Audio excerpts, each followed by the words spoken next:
ওনার মাত্র 3 ঘন্টা পরে ফাঁসি, অথচ তার 3 ঘন্টা পরে ফাঁসি, ওই লোকটা 2 ঘন্টা আরামে ঘুমাচ্ছে।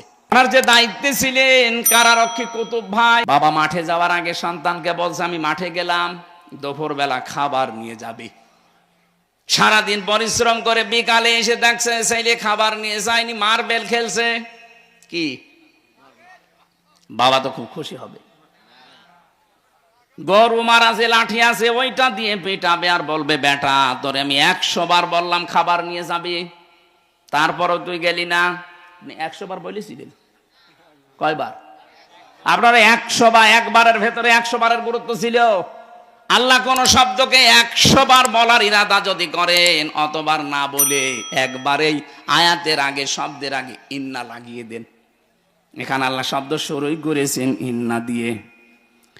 ইন্নাল্লাযীনা ক্বালু রাব্বুনাল্লাহ, নিশ্চয় যারা, অবশ্যই যারা এই কথা বলতে পারে আমার রব আল্লাহ, আমার রব বলে না রব্বুনাল্লাহ, আমাদের সবার রব আল্লাহ, এ কথা যারা গ্যারান্টি দিতে পারবে, সুম্মাস্তাকামু, আর এর উপরে টিকে থাকতে পারবে। এটা যে বাস্তবে কত কঠিন আমি জেলে যাওয়ার পরে কিছুটা আঁচ পেয়েছি। মীর কাশেম আলীর নাম শুনেছেন, আমি নামটা ধরলাম এই কারণে আমি উদ্বুদ্ধ করতে চাই।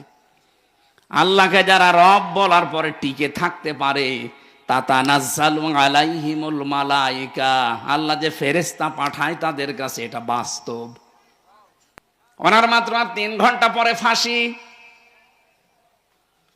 ওনার যে দায়িত্বে ছিলেন কারারক্ষী কুতুব ভাই, আমার ওই দিন দায়িত্বে ছিলেন, আমাকে এসে বলছে ভাই শহীদ মীর কাশেম আলী, আমি যখন নামাজের ভেতরে এই তেলাওয়াত করছিলাম এশার নামাজে, ইন্নাল্লাযীনা ক্বালু রাব্বুনাল্লাহ, নামাজ শেষ হওয়ার পরে উনি আমার সামনে দাঁড়িয়ে আমার বলছে হামজা ভাই যে আয়াতটা পড়লেন, এই আয়াতটা যে কত বাস্তব এটা আমি নিজে চোখে দেখেছি শহীদ মীর কাশেম আলীর জীবনে।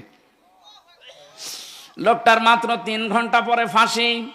আমি ওনাকে জানাতে আসলাম যে স্যার সময় নেই, মাত্র 3 ঘন্টা আছে, আপনি প্রস্তুতি নিন। আমারে বলছে কারারক্ষী ভাই এখনো 3 ঘন্টা, আমি 2 ঘন্টা ঘুমিয়ে গেলাম, আপনি 2 ঘন্টা পরে আমারে ডেকে দেবেন।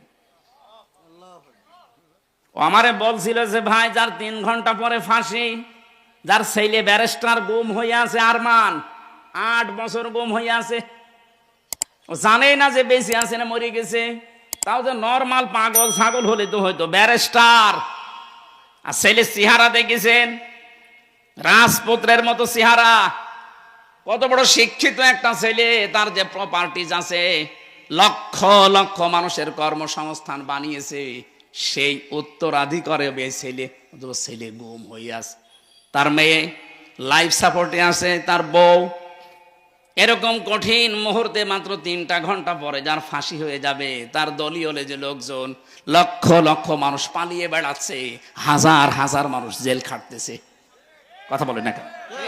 অথচ সেই লোকটা দেখলাম 2 ঘন্টা ঘুমিয়ে 2 ঘন্টা পরে উঠে বলছে, গোসল করলো, ওযু করার পরে বিস্কিট বের করে বলছে ফাঁসি তো হয়ে যাবে, বিস্কিট খাবেন আপনি। কারারক্ষী কুতুবউদ্দিন বলছিল না আমার খাওয়া লাগবে না, আপনি তাড়াতাড়ি রেডি হয়ে নেন। নতুন জামা পায়জামা বের করলেন ব্যাগের ভেতর থেকে, সবগুলো পরার পরে বলছে ফাঁসির যে পোশাক আছে ওইটা কি পরাবেন, নাকি আমি যা পরেছি এইটাই নিয়ে যাবেন। ওনার লুঙ্গি পরা ছিল, দেখলাম লুঙ্গি ভিজা ছিল, নাড়ি দিলেন, বললেন এইটা আমার ফাঁসি হয়ে গেলে আর একটা কয়েদিকে দিয়ে দেবেন, সে জীবনে পরতে পারবে। সুন্দর জামা কাপড় পায়জামা পরলেন, নিজে পাঞ্জাবি গায়ে দিলেন। আমারে বলছে আর কয় মিনিট বাকি আছে, শাহজাহান জল্লাদকে ডাক দেন, চলেন আমরা যাই। মনে হচ্ছে শ্বশুর বাড়ি যাবে। আপনি বাস্তবে শুনতে যত সহজ মনে হচ্ছে, ওই জায়গায় থাকলেও অত সহজ না। আমার মতো একটা সাধারণ মানুষ 3টা বছর মাত্র আমি এমনি যোগাযোগ বিচ্ছিন্ন ছিলাম, তাছাড়া আমার সেই রকম অত্যাচার করে না, করেছে হালকা পাতলা, আমার তুলনায় কিছুই না। কত মানুষকে নখ তুলে নিয়েছে আমার সামনে, কত মানুষকে ডিম দিয়েছে আমার সামনে, ওই তুলনায় তো আমার অত কিছু না। তারপরও আমি শুধু জেলখানায় বসে ওই 24 ঘন্টা সেলের ভেতরে বসে থাকতাম, তাই আমার ঘুম আসে না। ঘুমের বড়ি খাওয়া লাগে, অথচ তার 3 ঘন্টা পরে ফাঁসি, ওই লোকটা 2 ঘন্টা আরামে ঘুমাচ্ছে। আমারে বলছিল ভাই ওনার ঘুম আসলো কি করে? আমি বললাম এই যে আয়াত পড়লাম নামাজে, এইটার কারণে। যারা আল্লাহকে সত্যি মন থেকে রব বলার পরে টিকে থাকতে পারে, যত ঝড় ঝাপটা আসুক না কেন, দুনিয়া একদিকে আমার রব একদিকে, এই সিদ্ধান্তের উপরে যারা অটল থাকতে পারে, অটল থাকতে পারে, কোরআন গ্যারান্টি দিচ্ছে তাদের বিপদে আপদে আল্লাহ ফেরেশতা নাজিল করে। অবশ্যই ফেরেশতা তার কাছে এসেছিল, মাস্ট বি এসেছিল, নয়তো এই 2 ঘন্টা তার ঘুম আসার কথা না। কারণ আমি নিজের সাক্ষী, ঘুমের বড়ি সিটাক্সিন খেয়ে কষিয়াম খেয়েও আমার ঘুম আসে নাই। খালি আমার ওই ছোট মেয়েটার চিন্তা হয়তো কি করছে সে, অথচ তার নিজের ছেলে গুম হয়ে গেছে। আমার মেয়ে তো মাটির সাথে কথা বলে, ওই সময় 7 মাস রেখে এসেছিলাম। ও তো মরে গেলেও অসুবিধা নেই, আর একটা মেয়ে হবে। আর তার ছেলে ব্যারিস্টার পাশ করেছে, সে গুম হয়ে আছে। তার কাছে প্রতিনিয়ত সংবাদ আসতো আপনার ছেলে গুম, আপনার স্ত্রী লাইফ সাপোর্টে পড়ে আছে, বাঁচতেও পারে নাও বাঁচতে পারে।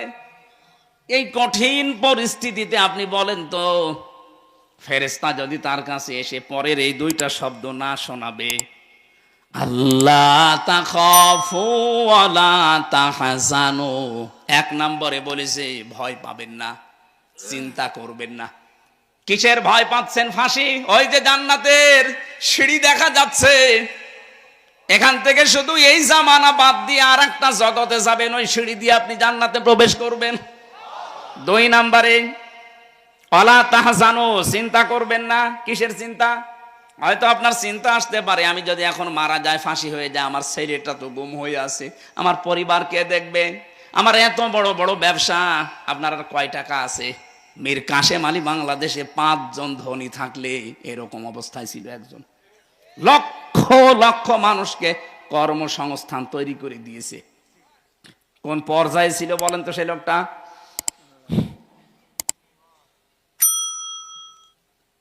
যার শুধু হাতের এরকম ইশারা দিলেই লক্ষ লক্ষ মানুষ ওঠে বসে।